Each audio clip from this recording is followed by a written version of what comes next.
Assalamu alaikum wa rahmatullahi wa barakatuh to all my brothers and sisters. رب اشرح لي صدري ويسر لي أمري واحلل عقدة من لساني يفقهوا قولي رب يسر ولا تعسر وتمم بالخير وبك نستعين يا فتاح ربي زدني علما أعوذ بالله من الشيطان الرجيم بسم الله الرحمن الرحيم وأقيموا الصلاة وآتوا الزكاة واركعوا مع الراكعين. Okay, qaf, you have to read it thicker. Mussalat, you have to connect this meme into swat because waw has nothing on top, no haraka, not even alif, not even the other alif, and not even lam. So we're gonna connect this meme into swad. Mussala, swad. You have to read it thicker. Swala, not sala. Swala, swad. And you have to connect the side part of the tongue to the upper side teeth. Solata. Okay, and you see tashdid, you have to read it twice. Mus, you have to connect with the backward and then read it itself. Mussalata, lata, not musalata. It's mussalata. You have to stretch it because there's a standing fatha. Wa'atu zakata, wa'atu zakata. It's not wa'atu zakata, it's wa'atu zakata. Wa'atu, because there's standing fatha, you have to stretch it. To zakata, like we connected meme with the swad, that's how we're going to connect this ta with the za. Why? Because waw has no haraka, not even the alif, and the other alif, not even the lam, has no haraka. So we're going to ignore all these letters and we're going to connect this ta with to za, because za has tashdid and needs help from the back of the word. So the back of the word is ta. So we're going to connect this ta into za. To za, za, you have to read it twice because there's tashdid on it. To zakata, not zakata, it's zakata. Okay, you have to stretch it because there's standing fatha. Warka'u. Now we're not going to connect this waw with the alif because alif has no haraka. So we're going to connect this waw to the ra because ra has a jazam on it, a sakin on it, a silent on it. So what happens is when the letter gets silent, we have to connect it from back of the word. So back of the word is waw, warka'u, warka'u. Okay, not warka'u. Warka'u. Why? Because this is waw matta. The waw is silent. Before that there is matta, zamma. So you have to stretch it according to one alif. Warka'u ma'ar raki'in. Raki'in. See? Ra has standing fatha. You have to stretch it. And ra you have to read it thicker. Raki'in. Okay, translation. Wa'aqimu salata, and establish the prayer. Aqim mean establish, salah, prayer. Wa'atu zakata, and give zakah. Wa'atu means give, zakah, zakat. Warka'u, and bow down, ma'ar raki'in, with those who bow down. So here Allah subhanahu wa ta'ala is once again giving the chance to Bane Israel that, you know what, you still have a chance. You can be purified. You still can be with the Muslimin. It's just you need to follow these steps. وَأَقِيمُ الصَّلَاةَ, you have to pray, and وَآتُ الزَّكَاةَ, you have to give zakah, وَارْكَعُوا مَعَ الرَّاكِعِينَ, and pray with those, and bow down with those who bow down. Okay, so Aqeemo Salata has a really a long, tafsir about this, and it's really beneficial. Aqeemo Salata, it was usually the love of money and power that made it difficult for the Jews. Okay, it was the money and the love of power that made the Jewish, it made difficult for them to come into Islam, to accept Islam. The verses prescribe the remedy for the two diseases. Now these two diseases, the money and the power, there is a remedy for this, which Allah subhanahu wa ta'ala describes is this. They should fortify themselves with sabr, patience, and salah. Okay, so patient is a very weak translation of the Arabic word sabr, which has three categories. The first one is bearing pain and misfortune patiently. And the second one is restraining oneself from sin. And the third one is being steadfast in obeying Allah. So this is what Allah subhanahu wa ta'ala is giving us a remedy of all the disease we have in ourselves. The hub of money, the hub of mal.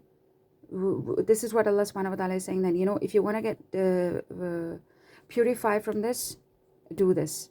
وَأَقِيمُوا الصَّلَاةَ. and do sabr. Wa aqeemo salah, and do sabr, and you will get purified. Okay, salah is the remedy for ambitious and the love of power. Okay, for outward and inward both. The more you perform it in proper manner, the more it purifies him. Okay, of the love of money and power. So more you perform it, the more you will be purified from the money and the power. These are the real substance of all spiritual disorder in man. So once they are brought under control, it becomes easy for one to accept Islam and to steadfast in one's faith. So thus salah means performing certain prescribed actions and restraining oneself from all lawful or unlawful activities at fixed hours. Okay, lawful and unlawful things, activities at fixed hours. What Allah subhanahu wa ta'ala has fixed 5 times of prayers in such hours in which you have to leave all your lawful and unlawful activities to perform the prayer. In short, namaz is burdensome because the heart enjoys to keep the faculties of thoughts and imagination in a continuous motion. So it is like a burden on the mind. But how can you overcome this? It can only be remedied by its opposite. Hence, the Holy Quran prescribed khushuu. Okay, it can only be cured with this, with khushuu. So how are we gonna add khushuu into our prayers, into ourself, when our mind keeps to just, we just like to have imagination in a continuous motion. So how can we control this? With khushuu. So hence the Holy Quran prescribed khushuu. In English, it means humbleness in heart. Okay, so if one tries to empty one heart of all kinds of thoughts and fancies, the effort for fairly succeeds. Okay, so what happens is this, that when you empty your heart from all kinds of thoughts and fancies in your heart, so what happens is that effort, you receive the effort.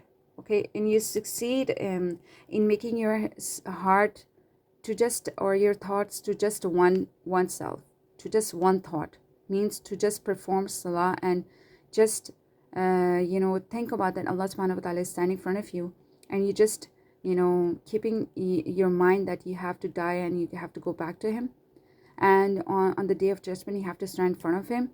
So this is how you think, how your thoughts should be. So that's how you can succeed in this manner. If one tries to empty one heart of all kinds of thoughts and fancies, the effort surely will be succeed. Okay, the human mind cannot move in two directions. One should make it observe itself in one thought only. Okay, you cannot move two. You cannot put two thoughts in your mind at once and do something. You just need to keep yourself, observe yourself in one thought. The others may disappear by itself. So all the other thoughts will disappear. If you just continuously, try to practice yourself in only one thought, the other thoughts will go away. So the art of spiritual medicine that the Holy Quran has given us is to perform salah on its time and with khushuu. Khushuu means to have just one thought, that Allah subhanahu wa ta'ala is standing in front of me, and just to keep this in mind and pray. Wa'atu zakah, and zakah means to purify your money, purify all your things you have in a certain way, which the Sharia has told us that wa'atu zakah on those people who should pay zakah, and it's first on them to pay zakah according to their money, according to their mal they have. Warka'u ma'a raki'in, and salah is to be offered in the company of other Muslims. Okay, warka'u ma'a raki'in. In here, Allah subhanahu wa ta'ala is giving the last chance to the Jewish. You know what? Just turn back. So warka'u ma'a raki'in means there's another meaning that the Jewish, if you see, when they pray, they do sajda first, and then after they do the ruku. So this is what Allah subhanahu wa ta'ala is saying. وَرْكَعُوا مَعَ الرَّاكِعِينَ. Do ruku, bow down with those who bow down. okay, with the other Muslims. It is wajib to, and here there's another meaning, that it is wajib to pray in the masjid, and a sin to give up the jama'ah. It is permissible to offer salah all by oneself without a proper excuse allowed by Sharia, okay? So it also means that you have to pray in the masjid.